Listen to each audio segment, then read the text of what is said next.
নমস্কাৰ, মই মজিদ। বন্ধুসকল, পলকতে চাওক আজি সন্ধিয়াৰ 7টা গুৰুত্বপূৰ্ণ খবৰ।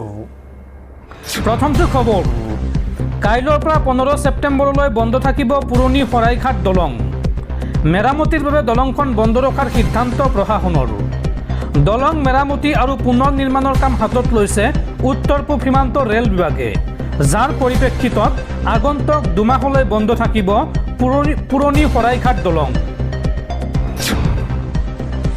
পৰৱৰ্তী খবৰ, মধ্যপ্ৰাচ্যত পুনৰ আৰম্ভ হৈছে ভয়ংকৰ যুদ্ধ। ইৰাণে পুনৰ বন্ধ কৰি দিলে হৰমুজ প্ৰণালী। পৰৱৰ্তী জাননী নিদিয়া পৰ্যন্ত হৰমুজ প্ৰণালী বন্ধ ঘোষণা ইৰাণৰ। মধ্যপ্ৰাচ্যৰ যুদ্ধই আকৌ লৈছে ভয়ংকৰ ৰূপ। ইৰাণে পুনৰ বন্ধ কৰি দিলে হৰমুজ প্ৰণালী। পৰৱৰ্তী জাননী নিদিয়া পৰ্যন্ত হৰমুজ প্ৰণালী বন্ধ ঘোষণা ইৰাণৰ। আৰু হৰমুজ প্ৰণালী বন্ধৰ পিছতে আমেৰিকায়ো ল'লে একশ্যন। ইৰাণৰ ওপৰত ভয়ংকৰ আক্ৰমণ চলালে আমেৰিকাই। সেনাৰ ঘাটিকে ধৰি ইৰাণৰ কেইবাটাও ঠাইত মিছাইল আক্ৰমণ আমেৰিকাৰ। ইৰাণেও শক্তিধৰ ৰাষ্ট্ৰ আমেৰিকাক দিলে শেষ সকিয়নি। হৰমুজ প্ৰণালীত নিয়ম ভংগ কৰিলেই ভয়ংকৰ হ'ব পৰিণতি। পৰৱৰ্তী খবৰ, সাৱধান ৰাজ্যবাসী। আগন্তুক 3 দিনলৈ ৰাজ্যত হ'ব মুখলধাৰ বৰষুণ। অহা 15 জুলাইলৈ ৰাজ্যত প্ৰচণ্ড বৰষুণৰ সম্ভাৱনা। এই সময়ছোৱাত জিলাই জিলাই বিজুলী ঢেৰেকণিসহ বজ্ৰপাতৰ সম্ভাৱনা। সাৱধান হওক ৰাজ্যবাসী। আগন্তুক 3 দিনলৈ ৰাজ্যত হ'ব মুখলধাৰ বৰষুণ। অহা 15 জুলাইলৈ ৰাজ্যত প্ৰচণ্ড বৰষুণৰ সম্ভাৱনা। এই সময়ছোৱাত জিলাই জিলাই বিজুলী ঢেৰেকণিসহ বজ্ৰপাতৰ সম্ভাৱনা আছে। আজি ৰাজ্যৰ 25খন জিলালৈ বতৰ বিজ্ঞান কেন্দ্ৰৰ সতৰ্কবাণী। অসমৰ কোন কোন জিলাত আজি হ'ব পাৰে মুখলধাৰ বৰষুণ, সেই তথ্য জনাই আছোঁ। আৰু আপুনি অসমৰ কোনখন জিলাৰ পৰা ভিডিঅ'টো চাই আছে, আপোনাৰ ঠাইত বৰষুণ হৈ আছেনে নাই কমেণ্টত জনাওক। ধুবুৰী, কোকৰাঝাৰ, গোৱালপাৰা, চিৰাং, বঙাইগাঁও, বৰপেটা, বজালী, বাক্সা, নলবাৰী, কামৰূপ মেট্ৰ', তামুলপুৰ, দৰং, মৰিগাঁও, নগাঁও, পশ্চিম কাৰ্বি আংলং, হোজাই, কাৰ্বি আংলং, ডিমা হাছাও, কাছাৰ, শ্ৰীভূমি, হাইলাকান্দি, গোলাঘাট, ডিব্ৰুগড় আৰু তিনিচুকীয়াত আজিৰ দিনটোত আজি নিশাৰ ভাগলৈ বতৰো ল'ব কাল ৰূপ। এই আগজাননী বতৰ বিজ্ঞান কেন্দ্ৰৰ। দৰ্শকসকল, আৰু বহুতো গুৰুত্বপূৰ্ণ খবৰ আছে। তাৰ আগতে আপোনাক জনাওঁ যে যদি আপুনি এতিয়ালৈকে এইটো ভিডিঅ'ত লাইক কৰা নাই, তেন্তে এতিয়াই ভিডিঅ'টোত লাইক কৰি দিয়ক। আৰু এনেকুৱা ধৰণৰ ভিডিঅ'সমূহ নিতৌ চাবলৈ চেনেলটো ছাবস্ক্ৰাইব কৰি কাষত থকা বেলাইকনটো প্ৰেছ কৰি ৰাখক। পৰৱৰ্তী খবৰ, ভয়ংকৰ ভৱিষ্যতৰ দিশে অসম তথা সমগ্ৰ উত্তৰ পূৰ্বাঞ্চল। চীনে নিৰ্মাণ কৰিছে বিপদসংকুল বৃহৎ নদীবান্ধ। বিশ্বৰ আটাইতকৈ ডাঙৰ নদীবান্ধ নিৰ্মাণৰ দিশত ৰঙা চীন। আৰু এই নদীবান্ধে বিপদ মাতিব পাৰে অসম তথা সমগ্ৰ উত্তৰ পূৰ্বাঞ্চললৈ। ভয়ংকৰ ভৱিষ্যতৰ দিশত সমগ্ৰ উত্তৰ পূৰ্বাঞ্চল। চীনে নিৰ্মাণ কৰিছে বিপদসংকুল বৃহৎ নদীবান্ধ। বিশ্বৰ আটাইতকৈ ডাঙৰ নদীবান্ধ নিৰ্মাণৰ দিশত ৰঙা চীন। তিব্বতত নিৰ্মাণ কৰি থকা হৈছে এই বিশ্বৰ সৰ্ববৃহৎ নদীবান্ধ। ইয়াৰলুং চাংপুৰ ওপৰত নিৰ্মীয়মান মেডং মেগাডেম প্ৰজেক্ট। ভাৰতীয় সীমাৰ পৰা মাত্ৰ 50 কিলোমিটাৰ আঁতৰত নিৰ্মীয়মান এই নদীবান্ধ। তিব্বতৰ পাইজহান ফল্টৰ ওপৰত নিৰ্মাণ কৰা হৈছে এই বান্ধটো। চীনৰ বিশেষজ্ঞৰ দ্বাৰা বান্ধ নিৰ্মাণ কৰা সন্দৰ্ভত কৰা হৈছিল গৱেষণা। চেংডু টেকনলজি বিশ্ববিদ্যালয়, চিভিল মিলিটাৰী ইণ্টিগ্ৰেশ্যন চেণ্টাৰ আৰু চীন জিঅ'গ্ৰাফিকেল ছাৰ্ভেৰ দ্বাৰা কৰা হৈছিল এই গৱেষণা। উল্লেখযোগ্য যে 2017 চনত এই ফল্টত 6.7 মেগনিটিউডৰ ভূমিকম্প আহিছিল। আৰু $137 বিলিয়ন ধাৰ্য কৰা হৈছে এই বান্ধটো নিৰ্মাণ কৰিবলৈ। আৰু এই বান্ধ নিৰ্মাণ সম্পূৰ্ণ হোৱাৰ পিছত দৈনিক 300 বিলিয়ন কিলোৱাট বিদ্যুৎ উৎপাদন কৰিব এই বান্ধটোৱে।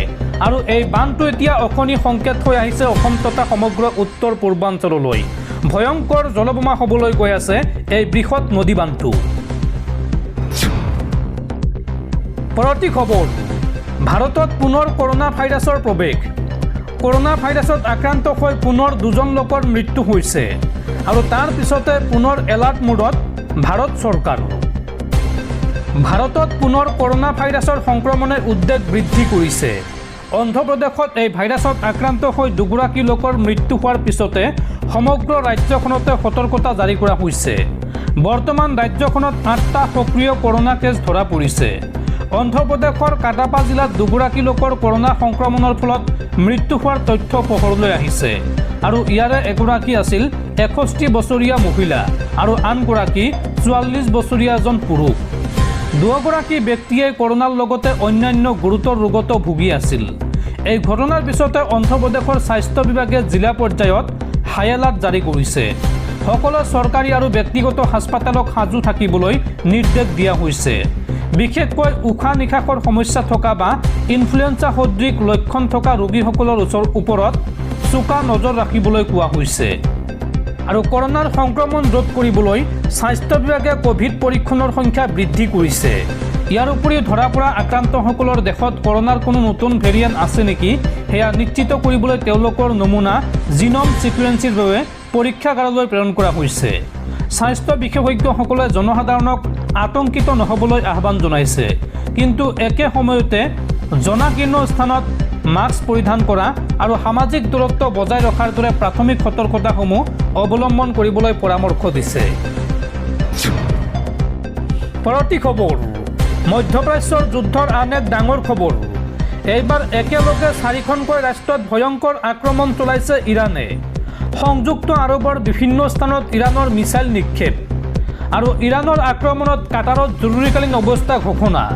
মোবাইলে মোবাইলে বাজি উঠিছে জৰুৰী বাৰ্তা। জনসাধাৰণক নিৰাপদ স্থানলৈ যাবলৈ আহ্বান প্ৰশাসনৰ। এইবাৰ একেলগে 4খনকৈ মুছলমান ৰাষ্ট্ৰত ইৰাণৰ ভয়ংকৰ আক্ৰমণ। ইৰাণে নিক্ষেপ কৰিছে বহু মিছাইল। এই মুহূৰ্তত যুদ্ধ অব্যাহত আছে। UAE, কাটাৰ, জৰ্ডান আৰু বাহৰেইনলৈ লক্ষ্য কৰি ইৰাণৰ মিছাইল নিক্ষেপ।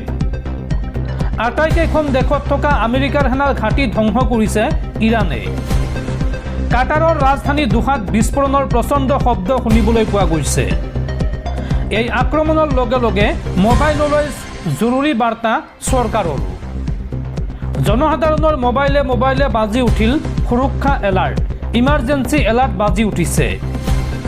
জৰুৰীকালীন অৱস্থা ঘোষণা কৰিছে এই মুহূৰ্তত কাটাৰে। আৰু সংযুক্ত আৰৱে প্ৰতিৰোধ কৰিছে ইৰাণে নিক্ষেপ কৰা ড্ৰোন আৰু মিছাইল। UAEৰ বিভিন্ন প্ৰান্তলৈ ইৰাণে নিক্ষেপ কৰিছে মিছাইল আৰু ড্ৰোন। আৰু এইদৰে আয়তুল্লাহ আলী খামেইনিৰ জানাজা সম্পূৰ্ণ হোৱাৰ পিছতে অধিক আক্ৰমণাত্মক হৈ পৰিছে ইৰাণ। পৰৱৰ্তী খবৰ, কাজিৰঙাত পঞ্চতাৰকাযুক্ত হোটেল নিৰ্মাণৰ বিৰোধিতা কৰা সক্ৰিয় সমাজকৰ্মী প্ৰণৱ দলেক গ্ৰেপ্তাৰ আৰক্ষীৰ। কাজিৰঙা ৰাষ্ট্ৰীয় উদ্যানৰ সমীপত প্ৰস্তাৱিত বিলাসী পঞ্চতাৰকাযুক্ত হোটেল নিৰ্মাণ কাৰ্যৰ বিৰুদ্ধে ধাৰাবাহিকভাৱে প্ৰতিবাদ সাব্যস্ত কৰি অহা বিশিষ্ট সমাজকৰ্মী তথা যুৱ নেতা প্ৰণৱ দলেক দেওবাৰে আৰক্ষীয়ে গ্ৰেপ্তাৰ কৰে।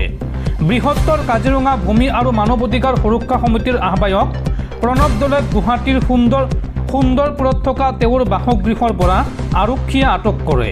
প্ৰথমে তেওঁৰ ঘৰটো আৰক্ষীয়ে ঘেৰি ধৰে আৰু পৰৱৰ্তী সময়ত জিম্মাত লৈ দিছপুৰ থানালৈ লৈ যায়।